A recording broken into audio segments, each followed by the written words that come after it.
Outside, yet within. Representations of Kimberlé Crenshaw's intersectionality in Mahasweta Devi's The Hunt. Hello, thank you for joining me today. My name is Andrea Rupp. I am an English major, and I conducted this research with the assistance of Dr. Rose Casey in English 226, Global Feminisms. Several months ago, we read Mahasweta Devi's short story, The Hunt.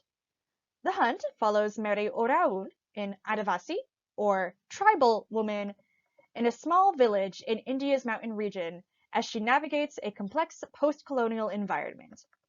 It is a sharp, visceral story of navigating a culture that has not made space for you and carving out space and safety for yourself with whatever you have. And as someone who grew up feeling out of place within my own culture, as a bisexual, biracial woman in Appalachia, Mary's clever navigation of the resources available to her inspired me to study its potential usefulness for modern multiply marginalized women.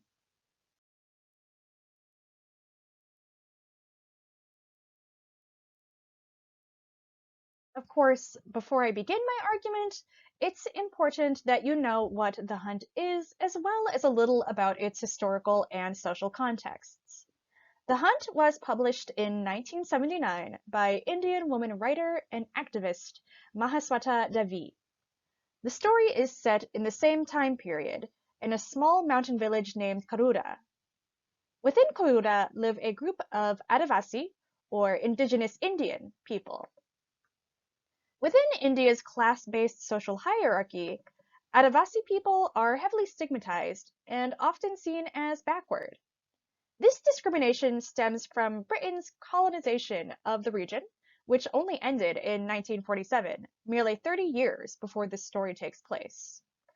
But that discrimination still exists today in social discrimination and violence, despite laws protecting Adivasi people. The main group of Adivasi people within the Hunt are the Orauns. Mary is an Oraun woman, however, her father, a plantation owner who left after British rule ended, is white. Because of her biracial heritage, Mary is in some ways shunned by her village. Toward the middle of the story, a wealthy timber broker from the city, Collector Singh, comes to Kurura. He arrives to swindle the current plantation owner, who is also Mary's Hindi employer and landlord, Prasadji, out of his trees and their profits. Collector Singh is immediately interested in Mary and sexually harasses her throughout the story. To free herself from Collector Singh, as well as India's patriarchal norms, Mary uses the ritual of the hunt. The women's hunt takes place every 12 years in Karura and is a time where women, as the name suggests, go out to the hills to hunt rabbits, hedgehogs, whatever they can find. This year, though, Mary will be hunting men. The photo I've shared here to illustrate the setting is not Karura, by the way, as I couldn't confidently pinpoint its exact location, but it is of a mountain range in Jharkhand, which is in northwest India, where many Oraun peoples reside.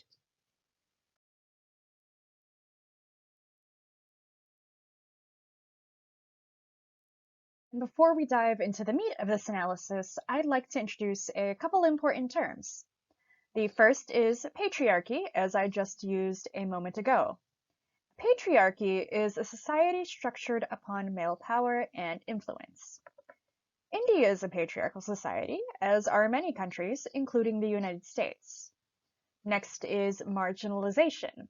Marginalization is the process of devaluing a social group. Marginalized groups include people of color and women, as well as people who are queer, disabled, or poor. Some people only fit one of these descriptions, but many people fit several. That brings me to my third main concept, intersectionality. Intersectionality is a term developed by legal scholar Kimberlé Crenshaw in 1989, and it's a way of understanding the experiences and needs of people who do not fit a single marginalized category. When a person's identity is intersectional, their experiences and needs are informed not only by one marginalized status, but multiple. For example, When we think of Black people's needs, we often think of the needs of Black men victimized by law enforcement. When we think of feminism, we may think of the wage gap or abortion access. However, when we think of those, feminism and Black rights, we don't necessarily think of Black women's specific experiences, such as hypersexualization by the American justice system or vastly unequal healthcare access. This is because voices that are closer to the affluent, racist, patriarchal dominant narrative are prioritized within our societies. People with intersectional identities may also be alienated by people who share one or some, but not all, of their identities. A queer Latina woman may not find acceptance from her Latinx family, or a mixed-race child may not find belonging in their home community, no matter how tightly knit it may be.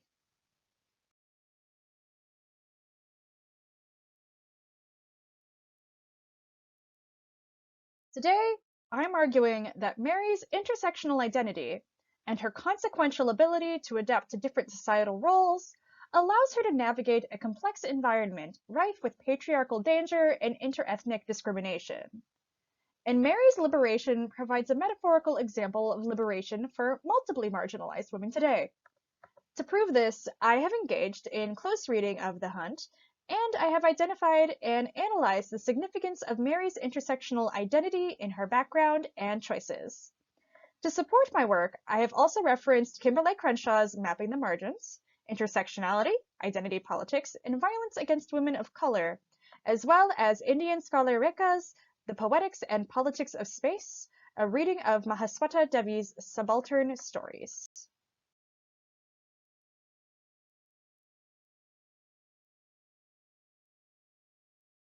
In the beginning of The Hunt, Devi quickly establishes Mary's intersectional identity via describing her alienation within her Orayun community. Again, Mary is Adivasi, biracial, and female.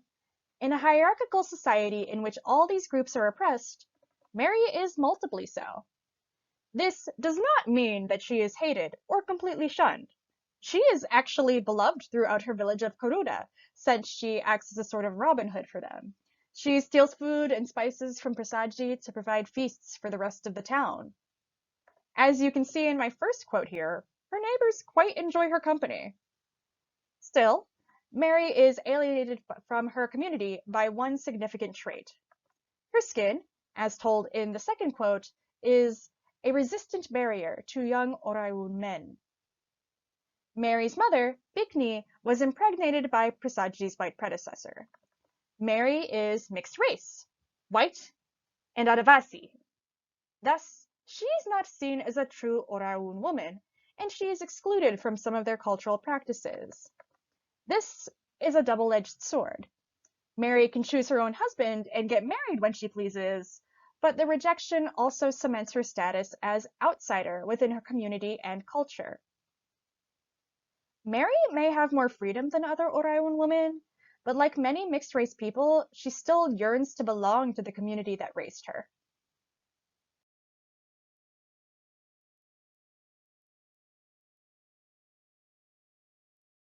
Alongside this racialized alienation, Mary's intersectional identity marks her as easy prey to people with more political power. This vulnerability is initially shown in Mrs. Prasad's attempt to trap Mary in servitude via a strategically arranged marriage. It is more explicitly shown, though, in Mary's relationship with another, even more powerful character, the timber broker Collector Singh. As he begins felling Prasadji's trees, Singh quickly becomes interested in Mary. No specific reason is given for his targeting of her, but in the Poetics and Politics of Space, Rekha suggests that Mary's outside status within her culture makes her vulnerable to the other outsider, i.e., the exploitative, capitalistic feudal mainstream. Simply put, Mary is more vulnerable to Collector Singh because she does not have the support of her community to help her fend him off. However, Mary is not merely an outsider. She is both outsider and insider within her culture. Devi highlights the strengths of this position when she describes Mary as a bridge between Karuda and the nearby town of Tori. In exchange for cultural belonging, Mary's intersectional identity gives her a wide array of resources, namely, information. Via all these connections to different communities, Mary learns of Collector Singh's plan to cheat Prasad out of the profit for his trees. While Prasad and the village elders still contribute to Mary's marginalization, she leverages this information to gain favor with them and reduce the harm that Collector Singh can cause to both her and her village. Even if her community has exploited her, she will ensure that they are not exploited.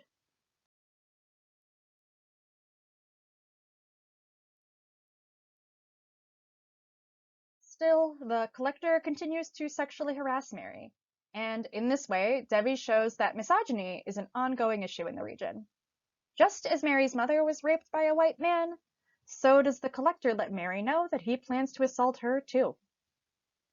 Mary manages to fend Collector Singh off by pretending to finally reciprocate his interest. She will have sex with him on the day of the hunt. She can't today, for she is on her period and is thus considered unclean. Mary weaponizes a traditionally shameful aspect of femininity, her period, to buy herself time until she can dispose of Singh at the hunt. The hunt is normally a men's tradition, and amongst the animal imagery of the hunt, it can be used to signify men's roles as predators within the story. Every 12 years, when it is the women's turn to hunt, they are permitted, no, encouraged to fill men's usual roles as hunters. Mary seizes the opportunity to merge predatory patriarchy with fetishized femininity to eliminate her oppressor. During the hunt, Mary lures Collector Singh to the cliffside and encourages him to get drunk. She lets him drink until he becomes like an animal. Once he finally asks her to take him, she slaughters him with her machete, takes his money, and throws his corpse into the ravine. If to be a man is to be a predator who takes all that he wants, Mary will devour without guilt.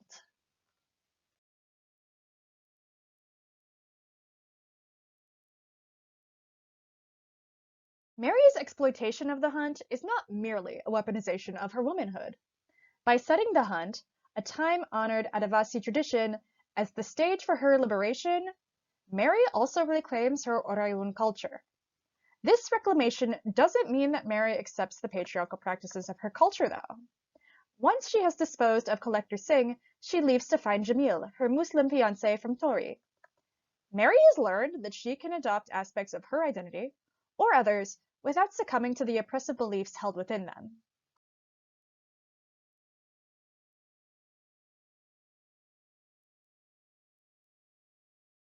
In conclusion, through the hunt, Mahasweta Devi provides a much-needed example of reclaiming identity, belonging, and power to multiply marginalized women. Mary teaches us that when you feel that you belong nowhere, you can belong anywhere. When you have nothing, you can make anything. When you have spent your life navigating the outskirts of identity and acceptance, you have the experience and the tools to see outside arbitrary, restrictive systems to seek yourself and your liberation.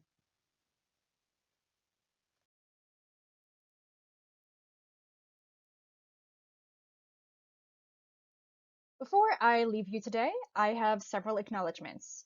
First and foremost, an infinite thank you to Dr. Rose Casey. Without her, I wouldn't know this story, nor would I know about this symposium. Her guidance is truly what made this paper possible. I'd also like to thank Braden Guillory for his help recording and uploading this presentation, as well as his endless patience. Lastly, thank you to Ali Montoya, specifically for listening to me practice, but really for everything she does.